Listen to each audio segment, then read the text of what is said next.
Dragon Ball, c'est pas logique. Dragon Ball. J'ai grandi avec et je vieillis avec. Mais merde, c'est pas logique.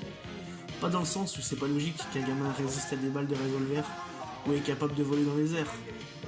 Non, dans sa propre logique, pour créer des ennemis, du suspense, de la tension. Dans ses motivations aussi, dans le caractère de ses personnages.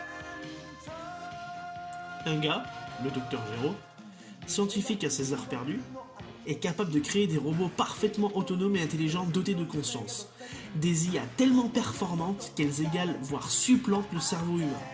Des corps si puissants qu'ils rivalisent avec des extraterrestres qui sont plus forts qu'un tyran galactique craint de tous. Il est capable de modifier les humains pour en faire des machines à tuer à l'énergie infinie.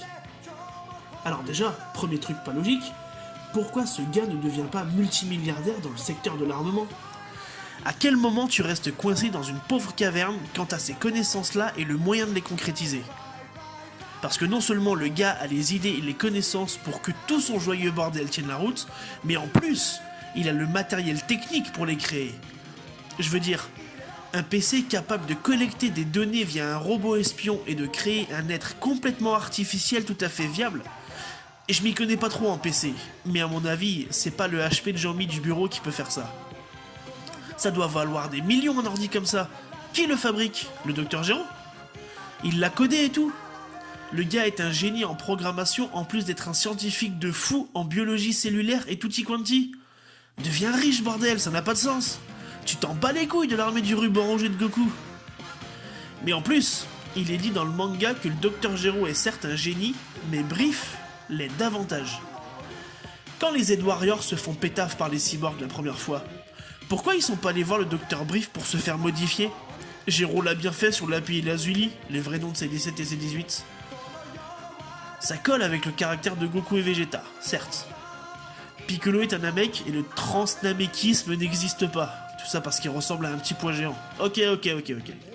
Mais Krillin, Yamcha qui se fait bolosser H24, même Trunks, même Gohan d'ailleurs.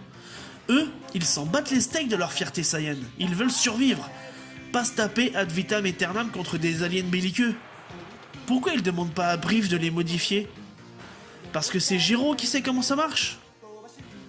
Et quand Trunks et Krillin ramènent les plans de C17 pour que Bulma crée la télécommande. Ils savent comment l'arrêter, donc ils savent comment il fonctionne, comment le créer du coup, j'imagine. Ou des pistes, ne serait-ce que des pistes. Là, ils ont les deux plus grands cerveaux scientifiques géniaux du monde, les plans pour modifier un humain de manière viable pour en faire un cyborg ultra puissant, et leur solution c'est un putain de bip de garage qui se pète quand tu marches dessus. Ils avaient pas le temps de faire mieux. Et la salle de l'esprit et du temps. Goku connaît son existence puisqu'il va la proposer quelques heures plus tard.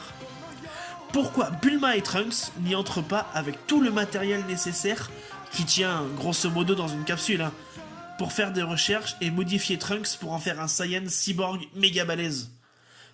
D'ailleurs j'y pense, Mecha Freezer c'est un cyborg et c'est pas le Docteur Gero. Donc cette technologie est peut-être pas répandue mais au moins connue. Donc c'est pas logique. Voilà, j'espère que cette petite vidéo vous a plu.